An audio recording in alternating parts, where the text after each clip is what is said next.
Naging mainit nga na usapin ang isyong ito o ang kontrobersyang ito sa buong bansa at pati na rin sa iba't ibang social media platforms. Naging matunog ang pangalan ni Senadora Amy matapos ang kaniyang matapang na panawagan na supuin ang smuggling sa bansa, anuman ang estado o ugnayan ng mga sangkot dito. Ayon sa mga ulat, maring pinahayag ng senadora na walang sinuman kahit pakaanak ng pinakamataas na opisyal ng bansa ang dapat ligtas sa pananagutan kung mapapatunayang sangkot sa iligal na gawain. Ang pangalan ni unang ginang Lizata Nasmag ay nadawit sa issue matapos itong manong banggitin sa ilang ulat na may kaugnayan sa mga operasyon ng smuggling. Bagamat walang konkretong ebidensya pang naihaharap, iginit ni Senador Amy na ang anumang investigasyon ay dapat patas at hindi dapat impluwensyahan ng mga personal na relasyon o posisyon. Ang panawagan ni Senadora Amy ay nagdulot ng pagkakabahabahagi sa publiko. Ang ilang mga taga-suporta ng administrasyon ay naniwalang ang kaniyang tindig ay bahagi ng mas malawak na layunit na linisin ng gobyerno. Subalit may mga kritiko ring nagsasabing ito ay nagpapakita ng hidwaan sa loob ng pamilya Kuting, lalo't tila may indikasyon ng pagkakagalit sa pagitan ng senadora at ng unang ginang. Samantala, nananatiling tigom ang bibig ni unang ginang Lizata Nasmags ukol sa isyong ito. Sa kabila nito, hinimok ni Senadora Amy ang mga ahensya ng gobyerno, partikular na ang Bureau of Customs at Department of Justice, na paigtingin ang kampanya laban sa smuggling at siguruhing mapapanagot ang mga nasa likod ng mga illegal na aktibidad na pumupinsala sa ekonomiya at mga magsasaka.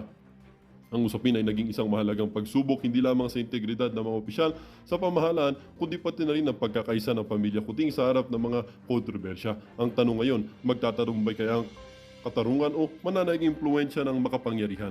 Well, para nga sa kabuang detalye ay panoorin na lamang natin ang buong video, at kapag hindi ka naman nakapag-subscribe sa ating channel ay mag-subscribe ka na para lagi kang maging updated sa mga bagong videos natin na ina-upload araw-araw. Huwag din kalimutang mag-iwan ng like at i-share ang ating mga videos.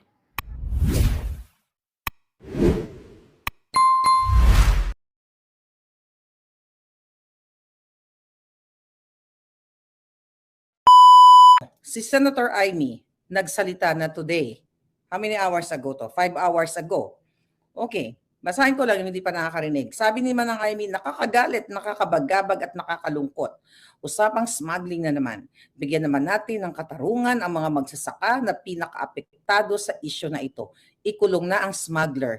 Now na. Okay, presidential sister. Okay? Ito pang sabi niya, nababagabag ako sa mga aligasyon patungkol sa smuggling na ito, lalo na't personal kung nalalaman ang paghihirap ng ating mga kababayang magsasaka. Para sa kanila at sa ngalan ng katarungan, marapat lamang na maaring imbestigahan na ang akusasyon ng walang takot at pagpabor hanggang sa malaman natin ang buong katotohanan.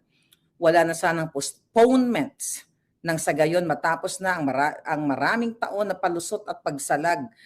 Makulong na ang mga kriminal, smugglers at mga walang malasakit sa pasimuno nitong malawakang pagsasabotahe sa ating agrikultura. Nakakagalit, nakakabagabag at nakakalungkot. January 31, 2023. Kung natatandaan ninyo, sometime in August, last year, nagsalita din to si Manang ninyo, Manang natin. Hanapin ko na yung sinabi ni Manang. Sabi niya, huwag ninyong niloloko ang ading ko. Okay, sabi niya dito, the authorized and fraudulent use of office of the president to justify the importation of sugar is ultimate proof that the thick-faced agricultural smugglers are lording it over the Department of Agriculture. An immediate reshuffle of the DA's highest official is urgent to dismantle criminal syndicates within the government. Paano na rin? Wala namang na-reshuffle dahil si BBM ang department head at lalong lumala. Ang sabi pa ni Taning, tanggalin lang daw si Vic Rodriguez, dating executive secretary back then, ay, kalahati ng problema ng administrasyon ay mawawala na. Bakit ngayon? Bakit samot-sari ang mga problema? At bakit laging inuugat dito si Vic Rodriguez sa issue na wala na siya, nananahimik na yung tao? Right? Nananahimik na yung tao, dinadrag nyo pa. Ang sabi nyo, pag tinanggal nyo siya, magiging mabuti na ang kalakaran ng Marcos administration. At yung mga binintang ng mga, may mga nagsisend sa akin na mga, mga palanggay, mga talagang gustong, akala na siguro Bels ang lola ninyo na pagpapapatulan ko, na ganito, ganyan, si Vic may ganito, ganon. Wala akong pakialam kay Attorney Vic Rodriguez. We're not friends. I don't know that person. Ngayon sinasabi, eto daw may mga perang ganyan. Eh may pera pala siya eh. Na sinasabi nila na nangurap daw sa gobyerno. Eh alam niyo pala eh. Eh bakit din niyo kasuhan? Di ba? Bakit niyo sa kinukunik dito sa issue ngayon ng sibuyas? Okay, balikan natin sa sibuyas smuggling at dito sa hearing. Pinag-usapan natin dito palangga kasi yung hearing sa Senado, ay sa Kongreso, doon sa Committee on Ways and Means na ipinatawag itong Michael Ma na ito. Okay? Michael Ma na kasama ng Mrs. President, ng Undersecretary Franz Imperial at ng kanyang kapatid na si Martin Araneta. Pinakita na natin yung ang video ang picture ng kanilang office na iisa lang na ipaliwanag na natin yan. So ngayon may mga nagtatanggol diyan na parang normal lang daw yun magkasama ang opisina. Okay, fine. All right? Fine, normal lang whatever kung ano yung mga palusot ninyo. Pero ang question dito, mga palangga, bakit dinidelay itong hearing na ito? Bakit all of a sudden, dito na lang siya nga ba yung Pilipino na nakaschedule na ang hearing dito sa smuggling na ito? Siyempre yung Kongreso magkakalap yan ng, 'di ba, nag-issue sila ng sabina, 'di ba, magko-collect sila ng mga dokumento at pinatawag yung mga witnesses at kung mga resource person nilang tinatawag. Tapos all of a sudden 5, 6, 7, 8, 9 like last minute ipapa-cancel ninyo. Bakit? Kasi meron kayo niluluto. Nakarating sa akin, mga hitad.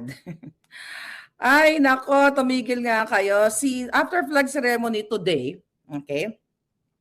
After flag ceremony today, mga palangga, nag-meeting si Cheloy. Okay, deny nyo to ha. Si Cheloy, alam niyo naman yung mga tao dyan mismo nag-serve sa inyo sa loob ng Malacanang, sukang-suka na rin sa kaletsihan na nakikita nila, na witness nila, lalo na pag nagwawala ang babaeng ahas. Alright. So nag-meeting kayo mga hitad, si Cheloy, si Bukangkang at si Christine Evangelista ng ASEC ng Department of Agriculture. Bakit kayo nag-meeting kanina after flag ceremony? Para i-counter nyo itong mga pinapalabas natin? Kung gusto nyo talagang malinis yung pangalan ng mga sangkot dito, huwag nyong i-delay. Huwag nyong i-postpone itong congressional hearing na ito sa smuggling. Kasi doon pa lang nakikita na doon pa lang sa pagpigil ninyo na hindi man lang kayo nagpaliwanag kung ano yung reason. Ibig sabihin, meron kayong kino-cover up. At itong si Taning ngayon lang nagsalita. Bakit? Ngayon pa lang ba nabubuang yung mga script? 'Di ba? Anong isasabi niya yung ano daw, yung wala daw ebidensya. Ay, nako, magsama kayo pag-bullying ko yun ni Clarita. Ito si Clarita Carlos, kasi connect na ito palangga eh. Nagsimula itong mga revelasyon dito, yung pakikialam ni Mrs. President sa appointment. At itataya kong alindog ko, di ba? Hindi niya pwedeng pasinungalingan na hindi siya nakikialam sa appointment. Pumunta nga pala kayo sa page sa Facebook, ang ebidensya. Nandoon yung voice ni Mrs. President, din-download ko. At marami pa tayong mga ida-download doon. Kaya kung gusto niyo ma-update, silip-silip lang kayo doon. Doon natin na-update yung mga ang ebidensya sa Facebook. Ngayon mga palangga, ang dami kasing kasinungalingan. Okay? Sabi nga natin na nagsama-sama tayo para ibangon muli. Pero ito umaalingasaw na. Mamaya lalabas kayo, siguro naghahanap kayo ng mga yung clone ni Michael Ma. O baka mag-i-import kayo sa China, imported na Michael Ma. Well, the fact na si Michael Ma is Chinese.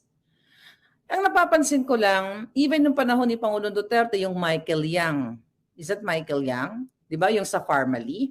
Ano na nga pala nangyari dun sa Farmally na yon? Mga Chinese din yung involved.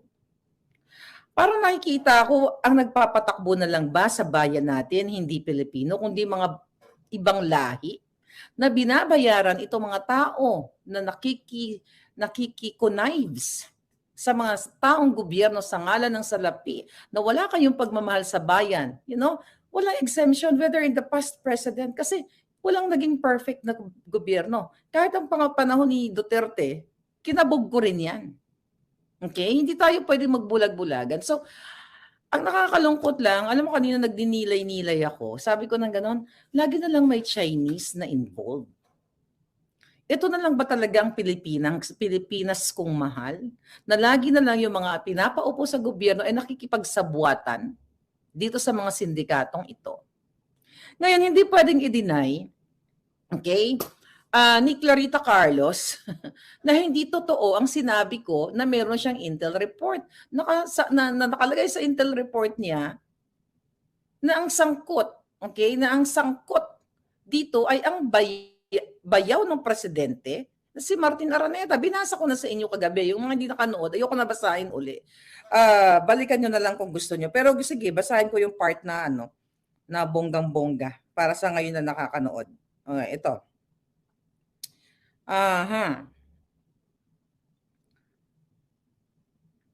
Alam nyo, sa dami ng issue mga hitad, I wish, wala na yan. Okay, tingnan natin dito. Ito sa natin, sa notes. Alam mo naman, inaano ko lahat yung mga natin, mga ebidensya. Mga ebidensya dito, mga hitad. Number 13, di ba sabi ko kagabi sa inyo, sabi ni mo Clarita Carlos, my report is confidential and I need to be honest. And it did not leak to anyone and it's up to you. The First Lady, she's talking to the First Lady, and the President, whether to do the right or not. The food security is one of my focuses and we need to be transparent so we can have policies against hoarders whoever they are. Tapos nakalagay pa nga, sabi ni Clarita, thank you for the generous allowance you gave me yesterday. Diba, binigyan siya ng allowance ni Mrs. President. Ngayon, mga palangga, malinaw sa sikat ng araw na may niluluto itong mga taong sangkot. Sinasabi ko sangkot. Hindi ko naman sinabing convicted. Dahil inimbita sila doon sa hearing kung saan doon ay tatanungin sila, gigisahin sila. 'Di ba? Maririnig natin kung ano yung kanilang involvement, yung pagkasangkot dito sa hoarding na ito and smuggling not only sibuyas, not only asukal, 'di ba? Na ang asukal, alam ko na pinirmahan naman talaga ni PBBM yung 300 metric tons na 'yon. Siyempre, wala talaga eh. Kaya nga sabi ko, Mr. President, talaga ba babangon tayo o ang sabi ni Bantag, budol-budol man. Pero ang sabi ko, budol-budol muli. Yun ba yun? Budol-budol muli. Minsan naluloka na lang ako. Sabi ko, tangin ng mga dilawan na ito. Tama pala yung mga sinabi nila. Alam mo yon? Pero you know what? Ang nakakatawa, dahil mas dilaw pa yung mga nakaupo ngayon. Dahil ang dilaw, mo si Kiko, si Kiko, yung mahilig sa saging. O bigyan daw ng chance si Mr. President na mamuno sa DA. O biglang nag-iibay ang tono. Hindi nyo ba napapansin? Ang mainstream media na nahimik. Ang mga dilawan, nagsasandig puwersa. Ang Rappler, lahat sila. Hindi pa ba hudyat yun na may nagbigay sa kanila? Nakita nyo naman, nagpa-laptop. Diyan sa Malacanang, nagpa-laptop, smart TV, nagpa-iPhone, at kung ano-ano, pakimkim and everything. So ito'y hudyat. Dahil ako, lumaban tayo, mga palangga, lumaban ako para sa pagbangon, para sa Pilipino, hindi para proteksyonan itong mga hoarders. Proteksyonan at kawawain yung mga farmers. At patuloy na aalis yung ating mga nanay at tatay at maiwan ng mga anak, mga OFW pagdating sa Kuwait, papatayin lang ng walang kalaban-laban. Dapat nga, I don't know kung nag-order na ba si PBBM ng total. Dapat temporarily o kahit na, iban na itong pagpapaalis muna sa mga OFW at bigyan sila ng livelihood program. May datos naman kayo dyan. Kung kayang mag-spend ng milyon-milyon fuel going in and out of the country, pwede bigyan siguro ng livelihood program itong mga OFW para hindi na sila umalis, para hindi na sila tumakas, Kung nakakalusot itong mga hoarders na ito, kumikita sila ng bilyon-bilyon dahil sa pang-hoard nila, pang-smuggle ba nila? Itong bilyon na ito, ilang OFW ang maliligtas kung ibibigay natin yung perang yun instead na mapunta sa mga smugglers? Kasi tinandaan ko yung sinabi ni PBBM, ibabangon muli ang mga magsasaka. Bibigyan, asa na yung yung kanilang mechanization? Asa na yung ayuda sa kanila in terms of i-improve yung kanilang pagsasaka? puro nakafocus tayo sa importation. Sabi nga ni PBBM, normal lang daw yung mga nag-hoard. Recently sa kanyang interview, di ba nakakasuka yung ganon? Parang part of the business ang hoarding. Instead na hulihin natin ang mga hoarders, dapat walang puwang ang mga hoarders. At ito yung mga tumataas na presyo, dapat merong price control. Andiyan dyan yung DTI natin. Napakadali lang naman ito eh. Pero bakit pinapayagan? Napatuloy na mamayagpag ang hoarder. Sabi nga naman ng Amy, diba, ang tagal-tagal na nitong ano na to, dapat makulong na sila, nauna. Hindi na natin pwedeng isisi kay Gloria, kay Noynoy, kay Pangulong Duterte. This is our moment. Bigyan natin ng pangil ang batas. Hulihin sila, hindi man kagad-agad hulihin. Sabi nga, mas malupit nga to si Manang Amy. Ang sabi niya, ikulong na, nauna. Ako ang panawagan ko lang, umattend. Ito si Michael doon sa hearing. Pero bakit pinospone nyo? Bakit kinancel ninyo? And also, yung kanyang mga ka-business partner din sa China, Philippines, ay conflict of interest, katulad niyang si France Imperial and the First Lady herself. Part siya ng business. Diba? Out of delicadeza, hawak nyo lahat ng negosyo. Then what? Later on, dapat talaga ipahalungkat yan. Ipahalungkat yan sa... Ayan mga palangga, nakabalik na ako. May nagsasabotahe. Ayan, mga hitad. So, nakabalik na ang lola ninyo. So, anyway, yun, na-interrupt tuloy yung train of thoughts ko. But anyway, madaming scholar na nga akong. So, anyway, bakit ito pinipigilan na malaman ng tao? So, na-realize ko, nakipag-meeting si BBM like a day before the hearing, nakipag-meeting siya kay Zubiri at saka kay Martin Romualdez dahil sa kanilang legislative agenda. I don't know, baka part of this agenda. Baka isa sa part, nagtatanong lang ako, baka isa sa mga agenda nila to postpone the hearing para magkaroon pa ng chance na mag-prepare itong mga sinabpina o itong mga witnesses. Bakit kayo natatakot? Hindi pa naman kayo hinahatulan. Pinapakita lang natin yung connection. Okay? Yung connection ng mga tao. Ngayon, conflict of interest. Diba? Saan ka nakakita na itong government official katulad ni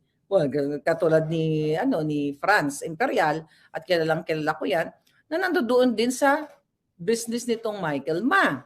Tapos ayan, buti nakabalik ako. May papakita ako ngayon. Ngayon ito si Clarita, na nagsisinungaling siya, sinungaling kasi ito Alam mo, nakakaawa ako dito dati Pero ito nga mga palangga, yung tungkol sa kanyang appointment, alam ko yun, June 7 yun pinosyo ni Chururot. Kasi nasa Pilipinas ako noon, June 7. Kailan ba ako mali na Pilipinas? July. No, not June. I forgot. I think, ito, tingnan natin to. Ayan, yung picture na yan. Right? Kasi June 30 ako pumunta sa inauguration. Anyway, so nakita niya yung picture na yan. Ayan, yung kaibigan natin yan, si Joe Smith. Hoy, Joe Smith, di ka sumasagot sa mga message ko, ha? Magpaliwanag ka. Anong kinalaman mo dyan? Pag hindi ka sumagot sa akin, lulusubin kita dyan kung nasaan ka man. Ayan. Yung ano na yan, although pinost niya yan, hinalungkat ko sa page. Hinalungkat ko sa Facebook niya. Kahit hindi ka sumagot sa akin, kaya kong halungkat. Titakpan ko lang yung pagmumukha niya. Ayan. So, yung office na yan, mga palangga, sa Marlica Boljaquera, dito sa YouTube. Yung office na yan, office yan ng China, Philippines, Unified Enterprise, kung saan yan yung opisina ni Mayan si Clarita. O paano magsisinungaling?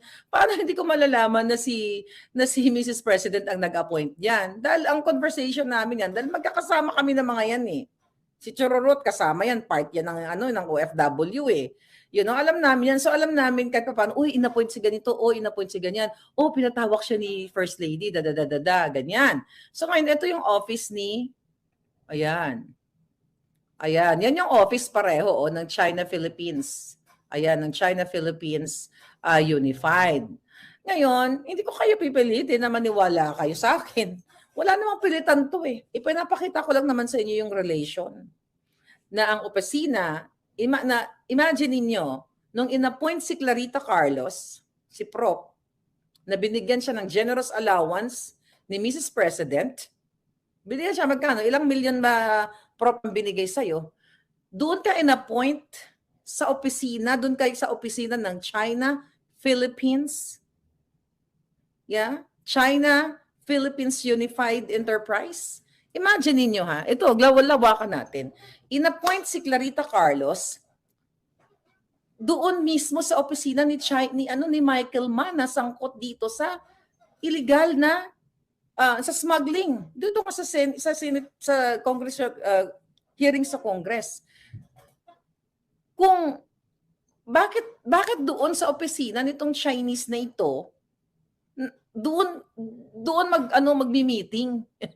Parang napakalaking paisipan sa akin. Kung wala silang kinalaman sa business nitong Chinese company na ito, na hawak lahat ng negosyo, sabi ko nga, merchandise, fuel, healthcare, tourism, name it, lahat ng maisip mong negosyo, hinahawakan itong China, Philippines na to, na kung saan mga 30 lang katao ang kanilang empleyado. At doon din mismo iminit si Clarita Carlos sa China-Philippines United na yun.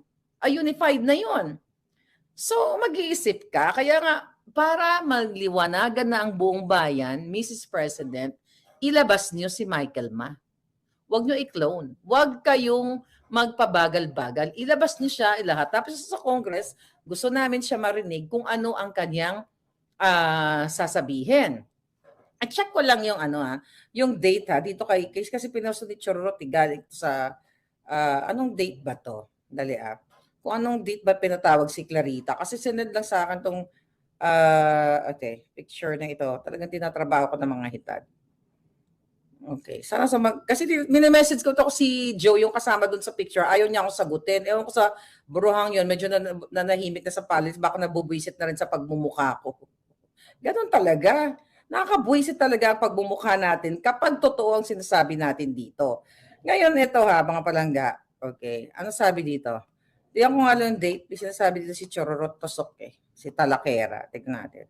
O ba't nawala na yung picture ni Talakera? Ano sabi ni Talakera dito? June 7? Kaya ba ako? April ako umuwi sa Pilipinas. June 7? Are you kidding me? Is it June 7 or July 7, Chororot? June ba to? Well, anyway, whatever. Kung ano man yung date na yan.